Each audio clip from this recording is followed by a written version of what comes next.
everyone. Today we have our another new episode, and this is very important. We will discuss on Internet of Behaviors. We have our world famous speaker, Professor Ching, Professor David Smith, Mr. Marshall, Professor Donald.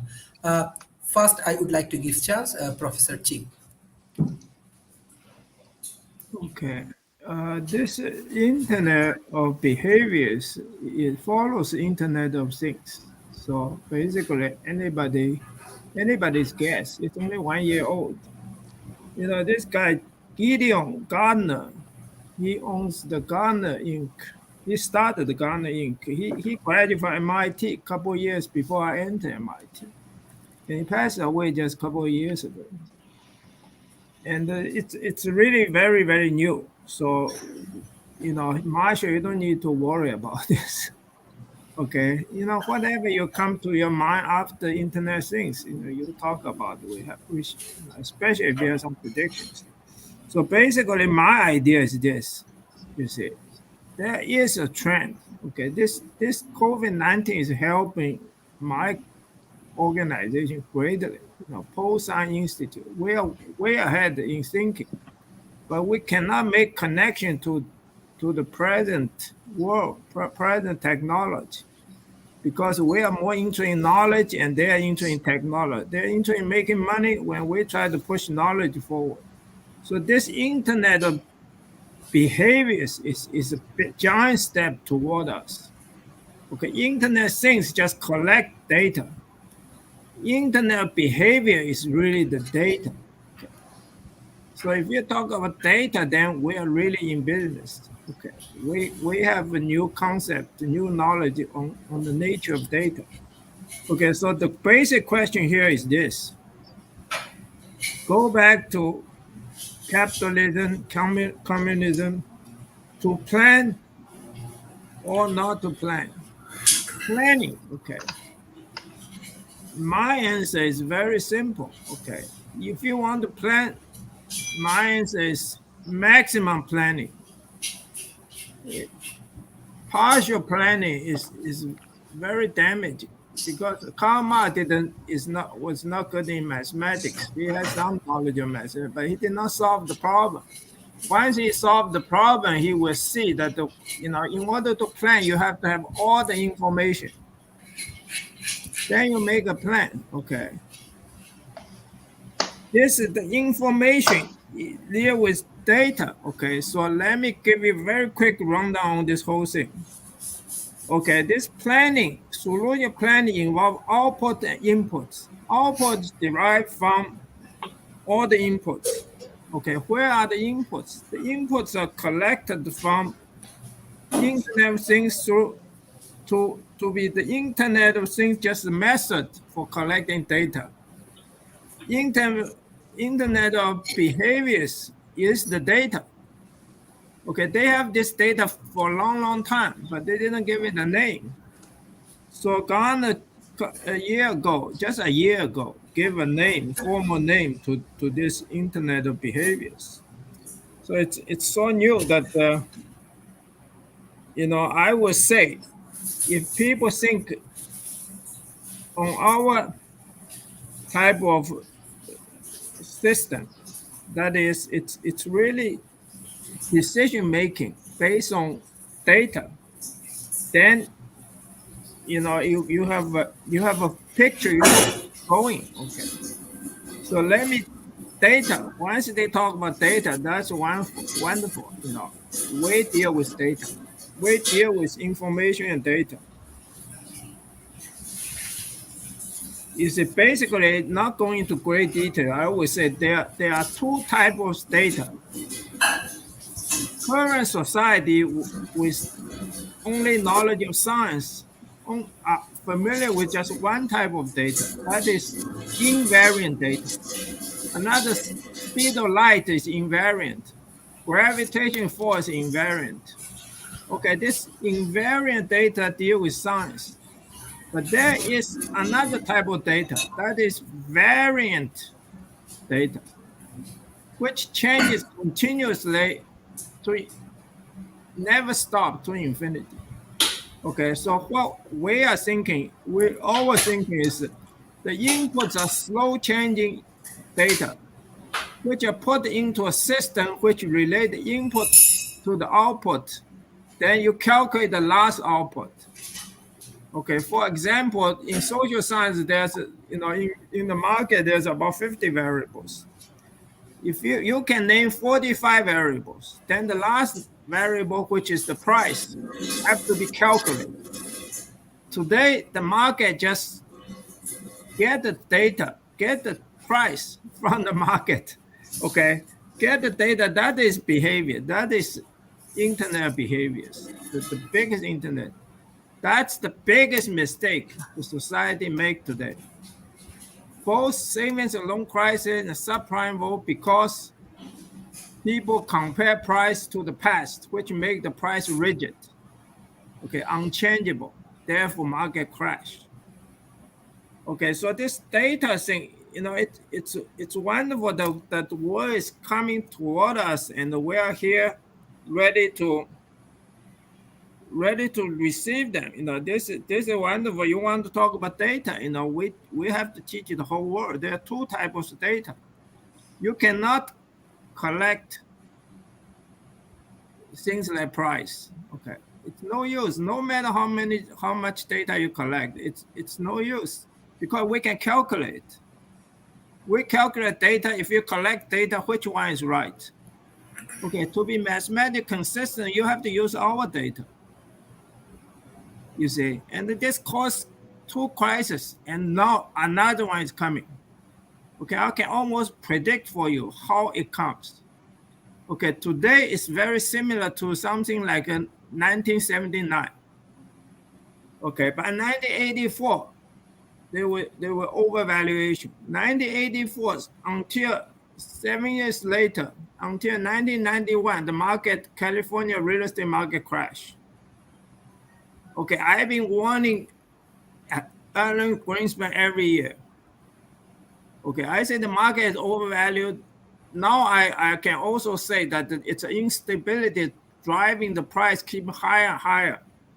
Now our company going back to commercial real estate because that was the best time to do commercial real estate. 79 to 84 was the best time for real estate in California, commercial real estate.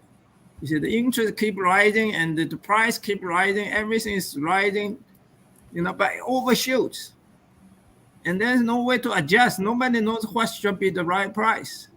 Okay, they don't use calculated price. They use comparable price.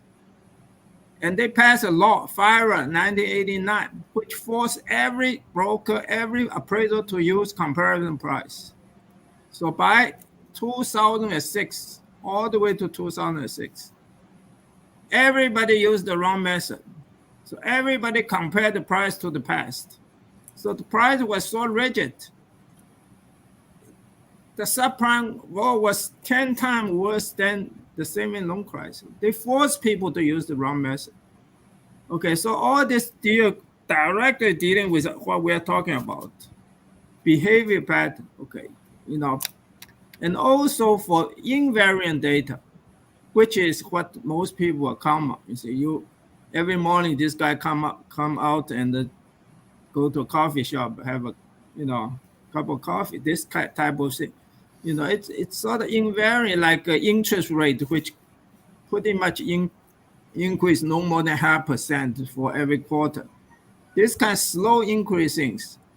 This type of thing, you don't need to have large data. You only need small data, but you need a range of data because they need a tolerance. Okay, it's not stuck with one data. Okay, there are many people have different views on what kind of return they want, and the growth rate is somewhere 2-3% up and down. You see, so there's a range, there's a tolerance in the market. Therefore, we don't crash right away. Okay, the market crash only after you reach the limit of the tolerance, which we calculate it's about 35 to 40%. It will crash. Otherwise, every week it will crash if everything is exact. So the market has some tolerance. So this whole picture, is very closely related to this internet of behavior, which is catching up with us. And to us, it's very exciting. Okay. Now we're sort of connect to the society, to the real world. Okay. Sheriff is on that campaign. We're not talking about the real situation, but now we are in the middle of the real situation. They are catching up with us. And the COVID-19 provide the time for everybody to think, and they are moving very fast. I think in many other areas too, they seem to catch up. Like in artificial intelligence, they are catching up. They do deep learning. Deep learning, we are very good. We are in the self-generated neural network of unlimited software cell. We couldn't tell anybody about this. Now they are deep learning, great, and our neural network. That's our we're most advanced. See. So basically, that's it. This internet behavior sound like a bit strange, and also it sound like it's very general, but actually it is moving has taken a big step, moving up to the real substance data. Okay, that's it. Thank you. Thank you. Professor David Smith, what you want to add? And recently you visit some conference. You can share your experience with our audience. Well, I appreciate that, Sharif. It was a couple of very good conferences, and sorry I had to miss this for those, but the Internet of Behaviors actually affected me as we were at those conferences. I love what Dr. Sheen said. I take a slightly different on a couple points of Internet behavior, though. Being a futurist, I look at lead-lag relationships, and from academia to the commercial use of it today has followed a traditional lead-lag behavior. Back in 2012, Professor Nyman, who was at the University of Helsinki, first proposed the concept of the Internet of Behavior. And what he did is he borrowed heavily from the Internet of Things, behavioral science, and data analytics to bring the data from those, the information from those, into a format that could be used for marketing and understanding human behavioral patterns and human thought patterns to be able to go to market with them and use them.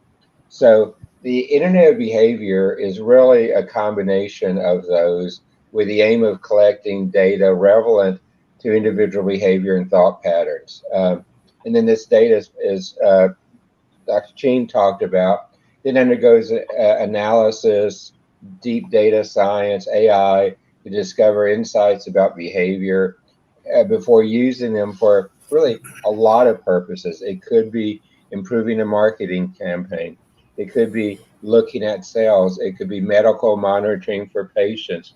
It could be ways to help us individually shape what we're doing with them.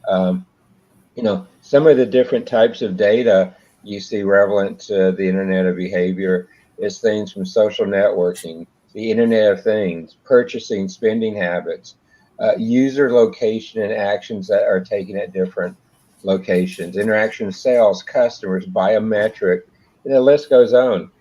Some of the more interesting ones that I see is the conference center that we were in Dallas is a Gaylord resort, and the meeting rooms, the conference rooms, to get from the furthest one to the other one, it was almost 3/4 of a mile walk between those two conference rooms. And so it was interesting. All of us were looking at our trackers and saying, gee, instead of my normal 9,000 steps I've done today, we were doing 20,000 steps a day at the conference, just going back and forth between the rooms. And that's an Internet of Behavior. I can tell you, going to conferences like in Las Vegas, NAB, and others like that, in the past, we never thought about how many steps we took during the day, much less have a way to track it. Same type of thing. I was reading a case study recently on Uber, and Uber is using the Internet of Behavior to look at and say, how can we improve our drivers' experience? How can we look at where we need to pre-position more of Uber drivers? How can we begin to do things? What's my mix of high-end Uber versus the low-end Ubers based on the Internet of Behaviors? So it's an area that is really taking concepts that we have used in the past of traditional marketing, traditional product analysis, and it's taking advantage of all the new digital data that we have at our fingertips. And the Internet of Things is just part of it. But putting beacons in a grocery store to track customers who are going around the grocery store to see what is their patterns, what are they buying, are they taking the object off the front of the shelf, or are they taking an object further back off the shelf because they think it might be newer or have a longer expiration pattern on it. These are all things which are optimized by the Internet of Behavior. The other areas that you really begin to see is this has now been promoted by Gartner as one of the top trends of last year and this year. And they see it because of the value by tracking. But their big differential is what has made the Internet of Behavior different now is its accuracy. And with this precision, because you have a lot more data and you're having them really begin to be interfaced, going back into systems like CRM systems, medical systems, and others, where you can begin to link them and build a story more than just looking at the individual device. And you're beginning to see the Internet of Behaviors beginning to use to build not just the market side, not just the behavioral psychology, not just the usage data or the behavioral analysis, but it's building now the entire user experience as you look at it. And it's beginning to go back and use to enhance and change products and services that are based on the Internet of Behavior. And you see it in all these different areas, and we can jump down more and more into them. But the other point where Internet Behavior has gotten is the Internet Behavior now has begun to be customized. So I'm going to finish with one last comment here. And we've talked about this on several of Sharif, your broadcasts before. When you look at the whole chain of how you use data, you start with a source. And with Internet Behavior, it could be an Internet of Things, it could be the sensors, it could be your smartphone, your smartwatch. But you start with a source that becomes data. Then you turn data into information, information into knowledge, knowledge into wisdom, and wisdom into action. And that's really the chain that the Internet of Behavior is trying to work through. That's the same chain you see being used in Ukraine today when they collect the sensor data from the field, from the other sources, using the sensors there from on the drones, the land information, and do it as well. So in some ways, even what you're seeing in Ukraine with the targeting of the war is taking the Internet of Behavior and operationalize that environment. That's one of the reasons why the Ukrainians have been able to target so many generals, is they're taking the base premise of the Internet of Behavior and they're applying it to conducting warfare. So it has a wide range of use. But I hope this helps Sharif kind of put it in a market type of context. Thank you, Professor David Smith. Mr. Marshall, what you want to add for today's dialogue? Well, I'm really happy that both David gave an in-depth explanation of Internet of Behaviors, and Hugh brought up the point that it's relatively a new term, and it's interesting because it's not a term that I'm familiar with. However, we call it by a different name. We apply in I have another business, which is an ad agency, marketing firm, marketing research firm, and what we do is we call it MarTech, marketing technology. And it's available to us because of big data. That's really, I think, what David's point is that we have a lot of different tools out there, IoT, Internet of Things, and we're tracking a lot of data points, and that's all available to us today because of the application of big data. And I think, as Hugh pointed out, there's a lot of issues that it needs to address. I'm sure that as it evolves, and Hugh pointed out, it's pretty brand new in terms of its thought process, but it's actually, in my opinion, from my perspective, now that I heard the explanations of Hugh and David, it's something that we've been doing for quite some time as we evolve as a marketing firm and as a marketing research firm to gather data on to help clients with their sales and with their adoption of their innovations in the marketplace. So I never heard of this term until today, Sharif. So that was quite surprising. And so I'd like to say thanks to Hugh and David, and I'm sure Donald will contribute. We're going to have a lot more integration of technologies and data that allow us to turn that data into information that will plan for better outcomes. One of the problems that I see with this approach, and it's not necessarily the approach itself, but generally up until now, most marketing firms are out there promoting their clients, or their departments are promoting their the software goods or the elements that they're trying to promote out there in an ongoing barrage. The problem is there is becoming a climate crisis, which is going to change how people adopt things and in what order. So that's where I see the future. And I think that this Internet of not of things, but this other concept that we're discussing today is going to evolve over time as it changes for the needs. Right now, as everyone on this show probably knows, we're involved in converting waste into both organic and inorganic materials that will reduce the carbon footprint and improve the quality of life of people around the world, especially in the third world. So I think we're going to see more of this, and thanks very much for introducing this topic. Thank you, Mr. Marshall. Professor Donald, what the interesting things you want to add for today's dialogue?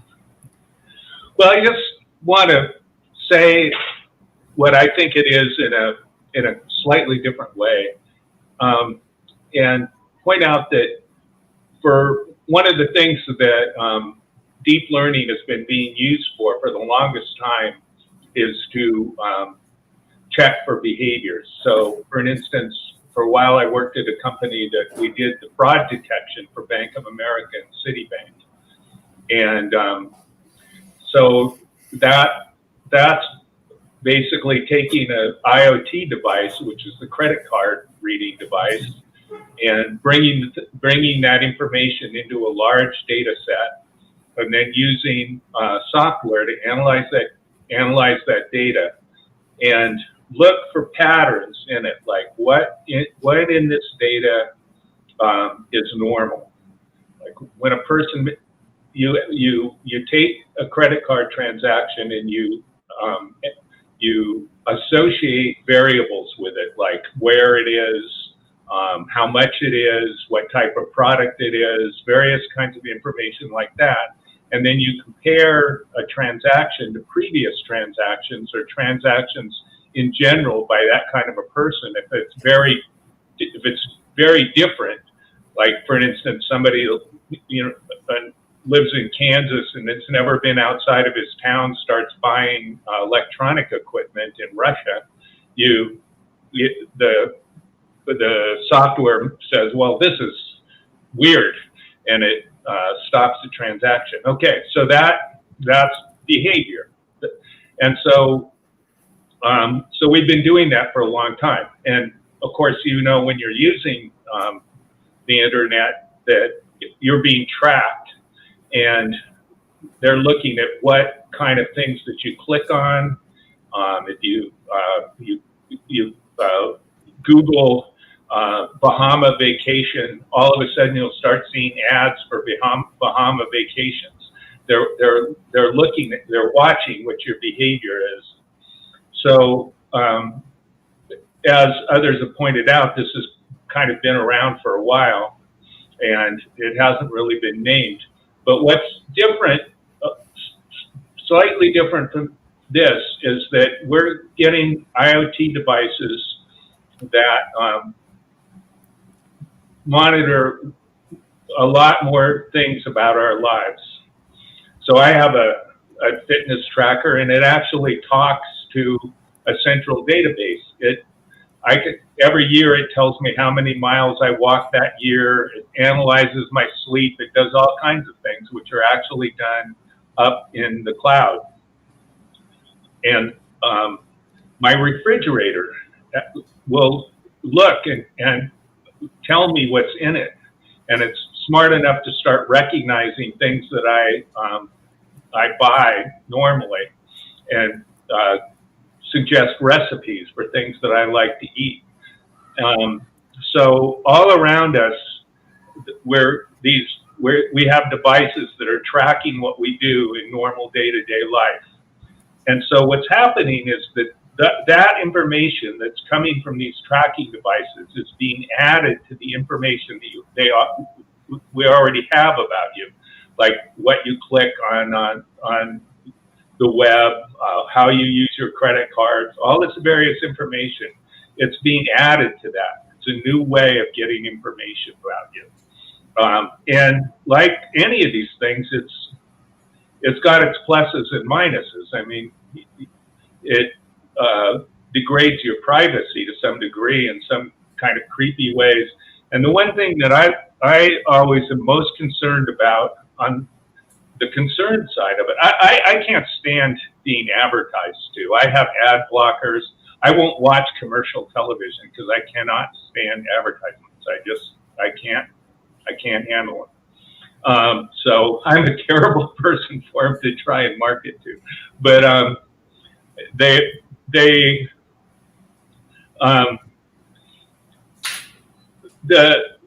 so that is, but it is an upside if you want to have the advertisements, if you want to see, if you want to be informed.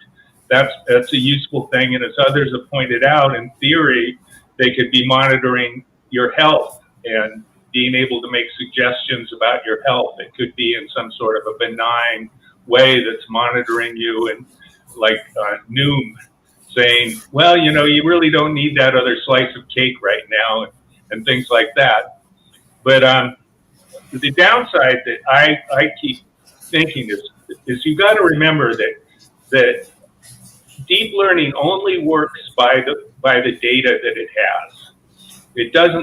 It doesn't really learn anything except what you basically program it to look at. It doesn't have any way of like thinking, well, gosh, I'd be smarter if I went and learned this. It doesn't have any way of doing that. And so what we wind up doing is we look for the most common patterns. So when it's looking for faces as an example in pictures, people identify the faces in the pictures and they feed it to the deep learning system. And the deep learning system starts learning that the probability that a certain pixel is part of a face is higher than not. And it just trains it over and over and over and over until it gets very, very good at finding the probability that this pixel is going to be part of a face, and it gets good. And so that's the exact same thing that happens with the Internet of Behaviors. Is it's going to be looking for the most common patterns, just like with the credit card fraud. It's looking for the most common patterns, and that can be beneficial in some ways, but that can also be it can, it basically, you know, it kind of dampens creativity and innovation in a way. Diversity is a wonderful thing, and that's how innovation and creativity happen. That people are different than each other, and we learn from each other. And so I'm kind of a bit cautious about things that just teach us to be the same, and that's. Thank you. Professor Harting, yes, today's dialogue is very important, especially we want more industrial informations because our audience from different countries. So if you give some sort of different explanation with example, maybe it will be helpful for our audience. And beside that, what is your concluding remarks for today's session? Okay, well, since we have different views. Most, David, Marshall, and Donald, they are talking about another type of data. Okay, we must, sort of go back to the basic. Okay, there is a tendency for the society to avoid the problem they cannot solve. For example, the problem of value. Okay, Kenneth Arrow and Gerald de Boer formulate the problem of value. It's really just the supply-demand model. And they formulate the problem, and I solve it, and nobody care about this. Okay, and the society just go for this second tier. It's not the most important thing. They go for this marketing, human behavior, which is fine. I'm not against that. That's also part of data. And also it's kind of hard to analyze unless you use lots of fuzzy logic to quantify all this data. And the deep learning, okay, this perception, deep learning is also important. Also solution value, to put everything together. So we got two layers of data. The old type of data, which obvious people start with the most important data. They want to know what is the interest rate, what is the rent. Okay, those are important data. Also involved in this, they want to open a newspaper. They say how much this apartment is renting. Okay, that is important. How much something cost, that is important. Okay, now we get down to another tier of data, which is human behavior. Behavior, that's fine. All this buying something for certain price is a behavior. So it can all be included in this behavior. So we need to distinguish this. There is this tendency of society to avoiding the important questions, and which luckily for our organization is actually getting the society catching up with what we want to do. We want people to look at all the data seriously and find the methods which are knowledge, find the method to analyze this data. Okay, it's not just, we're throwing away all this most important data because, we have been for a long time, nobody can analyze them. And now we go to this very muddy data. Okay, muddy data, fine. You need fuzzy logic, which again is a field we are very interesting. Deep learning, sure, that's even great. Okay, Donald mentioned this deep learning. That's great. Okay, you no matter where you escape, you have to face some kind of knowledge. Okay, they are trying to avoid knowledge. Okay. And there is this one problem, you see, with Milton Friedman studies money-oriented society. And there is this thing of, people just look at short-term monetary return. So there is this two philosophical concept, causality and consequentialism. Causality roughly says that people just, when you see something you need to do, you just go and do it, okay? Which is much like, ant colony. They see some food, they get all the ants to get the food into their colony, ant colony, okay? they keep doing this. They are extremely serious, just like today's society. Short-term monetary return, they are very serious. They make money. They get things going. They have society running. But this is something like Khazal. It's not consequentialism. The consequential means this consequential is really Immanuel Kant. Okay, you look at you do something, the consequence, you can look at this as even more serious, like a visionary thinker versus a non-visionary thinker. Ants, bees, they work real hard. They are not visionary thinkers. Okay, society today is almost no visionary thinker. All the visionary thinkers today, they are all dead. Okay, my professors, they're all dead. Okay, everybody go for money, and we got all these billionaires. The most intelligent people today are billionaires. Okay, and these young people, I don't mean the old people, I mean the young people. Okay, they go for money. Okay, see who can get the most money. They are, but they are not visionary thinkers. You look at all these people who come out to say Bill Gates, Elon Musk. When I read what they say, I say, wait a minute, this guy is looking at just 1 month ahead. We should have somebody with visionary thinker guide us into something that is real. That is, dealing with survival, dealing with what should be humans, position in this earth. So we're really in a knowledge vacuum. It's a knowledgeless society, pretty much. Okay, but great. Okay, no matter how they go, they still finally have come to this problem to plan or not plan, to make decisions. Okay, and it's guiding this internet behavior is getting really, it's a big step toward this planning system. Okay, regardless of what data you collect. Okay, you want to use data to make a decision and how to act. Okay, this decision making is the ultimate thing we need to have. Okay, I'm sorry today Sheraton is not with us. Okay, we tried to get him to go to dance and come to give a talk. Thank you.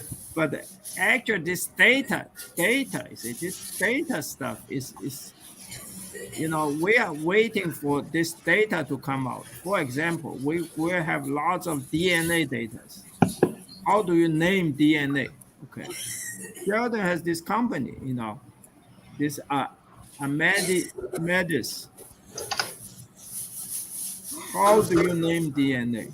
Okay, we have this universal permanent number, which are integers, which can name DNA. So you can retrieve DNA. If you have DNA, you don't know how to name it. You cannot say it's John Doe or Hugh Chin's DNA.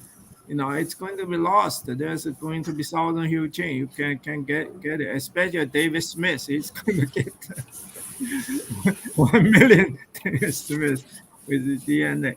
So you got to give a universal permanent integer name. Okay, all these things start to connect to knowledge. Okay, we're waiting for the society to get into knowledge-oriented society, and the long-term as well as short-term, non-monetary as well as monetary. So we will again cultivate visionary thinkers. Okay, let's get some history. Okay, in the old day, you have military conflict in Europe. There are so many nations, military conflict. What is best for military conflict? Science. Okay, therefore Europeans developed science, especially in navigation. You have science. Okay, then we had the Great Depression. What's important for Great Depression? Economics. We have 3 persons I personally know: Kenneth L. Gerald Devore and Milton Friedman. Kenneth L. Gerald Devore formulated the problem of value, and I solved the problem. Milton Friedman started this vision of money-oriented society in order to change military war to trade wars. Okay, Milton Friedman also, with this money-oriented society,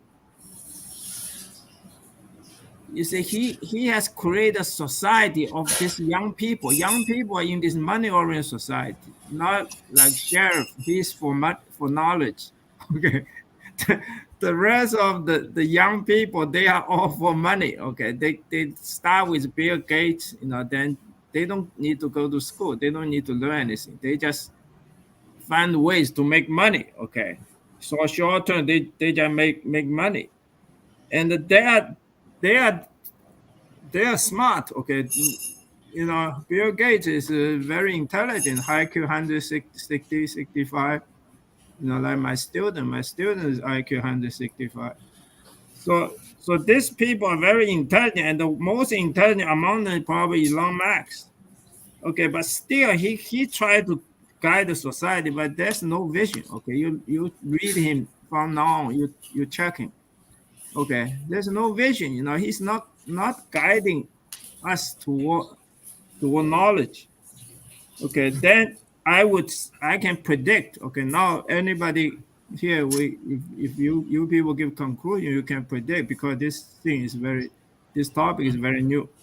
I predict the next most intelligent people will be people in life science. Okay, because of the pandemic. Okay, so this life science is great for us, because I'm the founder of logical life science, which says that life science should resemble computer science, based on logic rather than based on experimentation. You see, like science based on experimentation. So all these ideas are visionary ideas, which cannot make money immediately. But fortunately for the COVID-19 pandemic, the society rushing towards at the accelerated rate. Okay. Yes. So Yes. Sheriff, don't worry. Eventually, we're going to get somewhere. We're going to join them. Okay. Yes. Yes. Professor Ching, Yeah. thank you. Thank you. Professor David Smith, what you want to add for today's discussions, as well as what's your final comments for today's session? Well, Sharif, thank you. Good dialogue, good discussions going on. One of the interesting Gartner statistics this year is that they believe that over 40% of the people globally have had their behavior tracked by the internet behavior. And you begin to understand that and understand the type of information they're collecting on you. It helps you understand both how it can be used to help you make decisions, how you can begin to use it to do the things you want to do. But it also begins to show you some of the places where it's yet another place where people are surrendering their personal data for it to be used by others. But the internet behavior gives away even more personal data, including data about what you're doing, when and where. It gives physical data away that talks about even body functions and others. And so you see that. So some of the major challenges being faced by the internet behavior include regulations. Data privacy is really happening globally with new regulations, it seems like every week. And so companies will need to design internet behavior devices and systems that meet regulations across multiple jurisdictions. In fact, I predict that some of the future design of things that are being used with internet behavior will have to be geospatially aware enough to disable functionality in areas that restrict that type of data collection. Another challenge is really the value. people want better products and services, outstanding. They want to improve their lifestyle by giving up the data, but the data can be, again, extremely sensitive. So people need to believe that the value delivered to them is worth the risk of giving up their data. And that value proposition is one that I think the people practicing the internet behavior still needs to understand. And security, it's just another way, it's another attack vector for bad guys, for criminals to act. And I, one hand, wouldn't mind giving up some of my privacy for different things. Like I said at this conference, I was amazed by how many people were counting our steps and how far we walked. But on the other hand, I almost didn't want to let the conference organizers track me enough to know that I went from a workshop on semiconductors into a workshop on healthcare put on by two different organizers who, it just so happened, their conferences were in the same convention center, which was convenient for me. But on the other hand, just tracking me, things that could be an interesting discussion with both conference organizers. But the other thing, I'm going to go to one of Marshall's points, is the internet behavior goes by a lot of other names too. I mean, BI, business intelligence, uses part of what the internet behavior uses. But business intelligence and the market analysis goes much further. It uses focus groups. It uses more cognitive processes, where the internet behavior is primarily a digital process.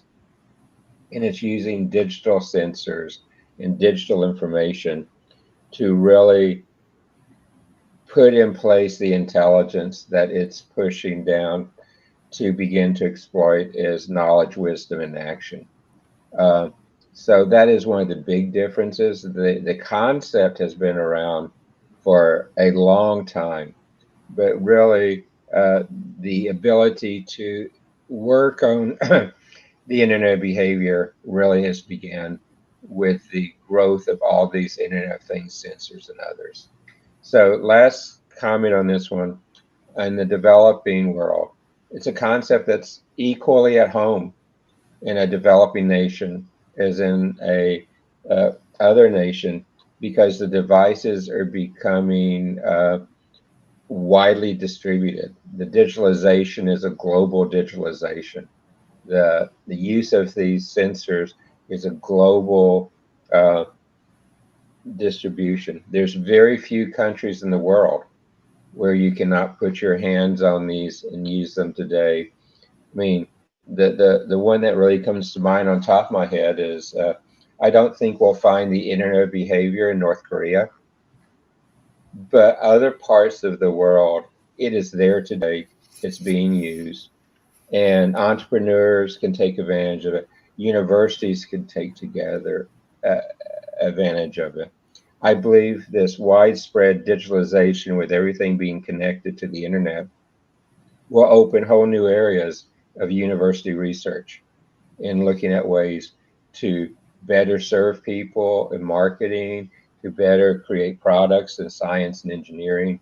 And the psychology of humans is going to be greatly enhanced as we begin to understand more the internet behavior. So Sharif, again, thank you so much for a great topic. Thank you, Professor David Smith, for your great contribution. Mr. Marshall, what is your concluding remarks for today's session? Well, thank you, Sharif. I really like this whole conversation today. I think it's going to be very informative for the viewers and for everyone out there. We're taking an old dog and teaching it new tricks, essentially.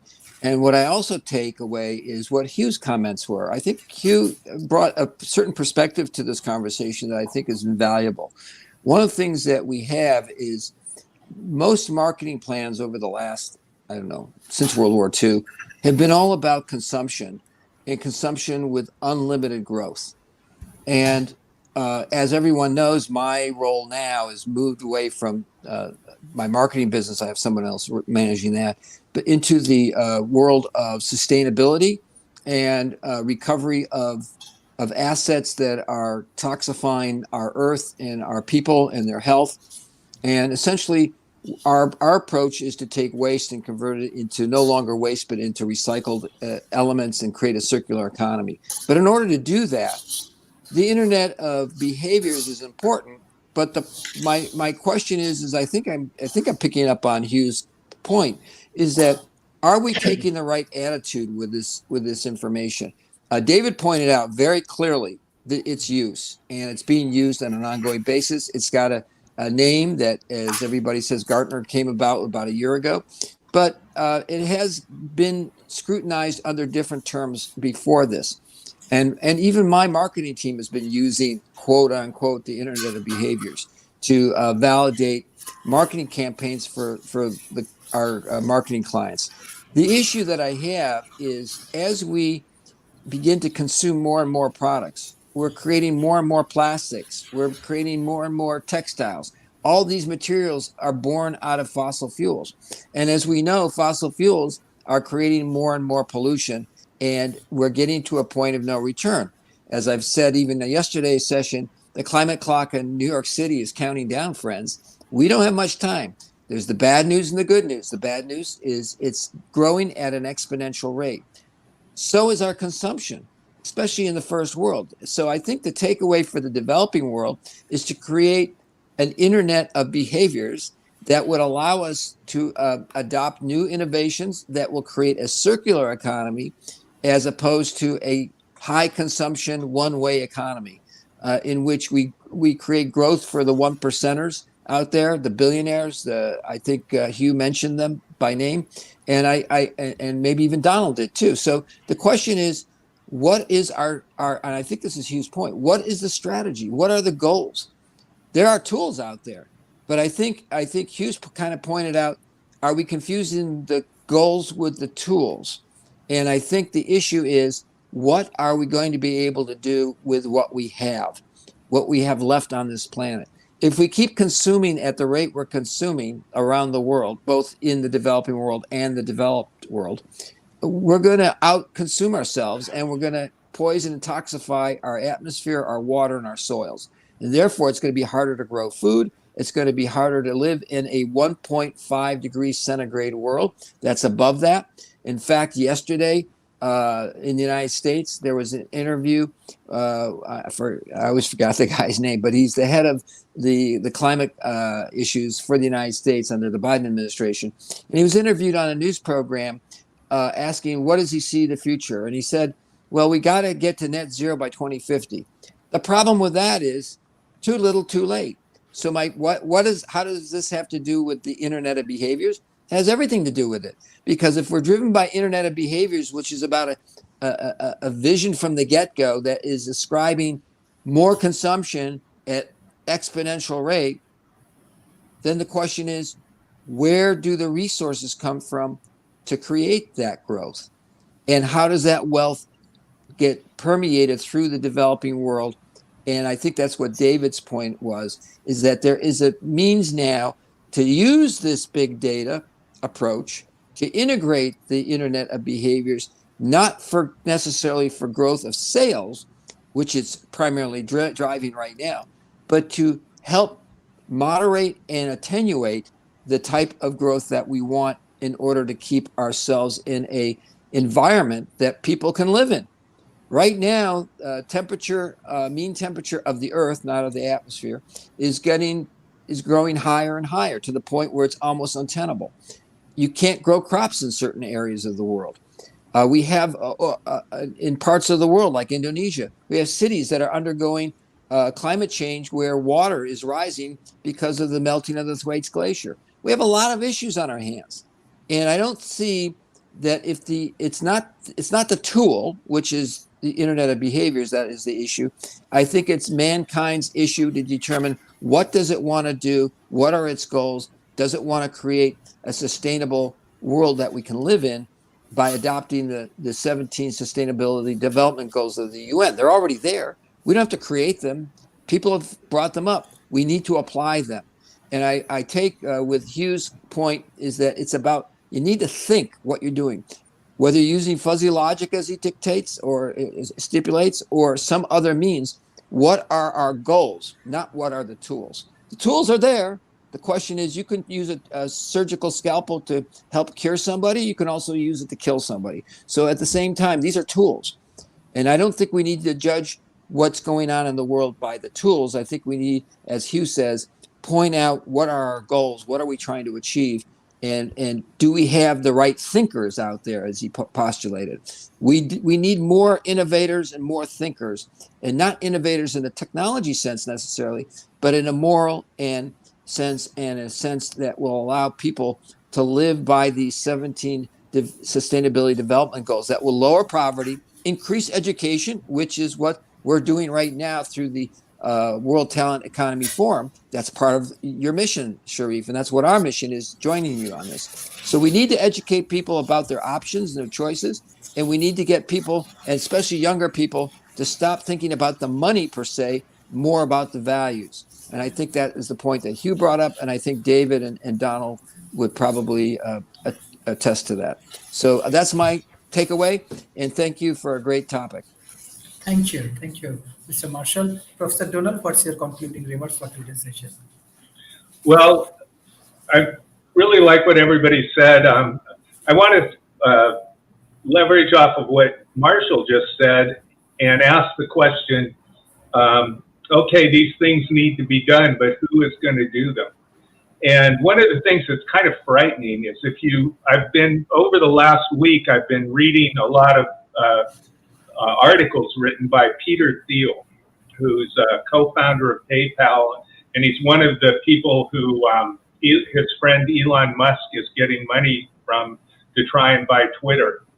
And he specifically says that democracy and freedom are incompatible. And he basically has a view like that. He and Musk met at Stanford, and I met somebody who knew him there, and they were specifically pro-apartheid. So didn't get along with most of the people at Stanford because there was, everybody else was anti-apartheid, but they were pro-apartheid, and they strongly believed that they had a professor named Rene Girard who believes that we're always trying to imitate each other, and because of that, we want the same things, and because of this, we want the same things. There's always conflict, and so basically that means that Musk and Thiel have a belief that everyone wants what they have. What they have is the most valuable possible thing, and everybody's out to get them. And so they're a little. And the reason I'm saying that is because when you look at the Internet of Behaviors, when some of the things that we've done in laboratories, social science research to look at user interfaces, is we've done things like actually look at people's eye movements. And of course, you'll be able to do that with virtual reality glasses. You'll be able to start monitoring people's eye movements. And when you do that, you get to know what color people like the most, and basically how people are responding to things. And of course, your tracker tells what your heartbeat is and your oxygen levels, and actually they've got them so that it tells your skin resistance, which is basically like a lie detector. So what the Internet of Things allows people to do is to measure exactly the physiological responses that are happening based on some sort of a stimulus. So the plan is, according to Thiel and some of the others, is to basically teach people to be better servants for them, and that's a kind of an interesting thing about this, because then it goes back to the thing of what Marshall said. It's like, who is it that's going to be able to start to start using this for some beneficial purpose instead of actually the kind of worst possible purpose. And then, so that goes to something back then that Hugh said, is we've got our society in a place, and it's partially Friedman's part, and it's also the Rand Corporation worked together with the military to try and counter the Soviet communism thing by making rational choice economics like a religion, basically, in the United States and elsewhere. And so a CEO's value is measured by how much money they make. And we've gotten to this point where people's value, if we want to empirically measure it, it's very difficult to measure how honest somebody is or how altruistic or anything else like that. But we can measure how much money they make. It's a measurable quantity. And so we've got ourselves into this situation where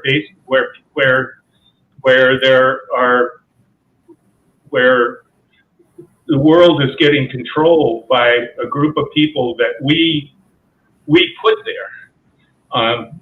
People actually admire Elon Musk and think he's a good person because of things that he's done. And I don't really know what the solution is, but I will say that if you had a small country, and actually I've been talking to some people about some countries working with, I just became the secretary of African Trade Association or something like that, and starting to work with some countries in Africa. And they actually want to start thinking about this. Finland has been thinking about this. The Nordic countries have been thinking about this. There's a question of how we can preserve democracy and how we can preserve an egalitarian state, because ultimately when you have one person, or the amount of control shrinks and shrinks and shrinks, so it's a very small group of people, they don't have enough information to be able to make good decisions, and they start doing things like declaring war on Ukraine and making bad decisions. So how we're going to develop a society and that allows for diversity, it's going to be complicated. David brought up some of the questions about privacy and things like that. It's something that it's not something that technologists are the only people that need to work on. We need to work with psychologists, sociologists, and others to try and figure out ways that we can, because the Internet of Things is going to allow us to train people better to be what we want them to be. And it's already happened to an incredible degree, and it's getting worse. Thank you. This is really great discussions, and I'm sure this will be very, very good content for our audience, especially those who are new for this topic. Thank you, our honorable speaker, Professor Ching, Professor David Smith, Mr. Marshall, and Professor Donald, for your continuous support for World Talent Economy Forum. We are actually publishing a book on talent economy and human capital from our speakers and from our audience. Those who are interested to write this chapter for this book, you can submit your proposal. And another things like those who are interested from our speakers to contribute for our School of Talent Economy as a trainer, as a academician, you also can contribute through this School of Talent Economy. And beside that, anyone want to write article, because right now our World Talent Economy Forum website, Asia Research and Development Academy and Al-Noor Academy, our website has a lot of viewers from different countries. So if you want to publish any papers or any articles, you can write. And through this process, you can contribute more on people's, and we can engage with more people. Thank you for joining today's session. And this is really, really excellent session for our audience. Thank you. Bye-bye and take care. Thank you. Bye. Thank you. Bye-bye.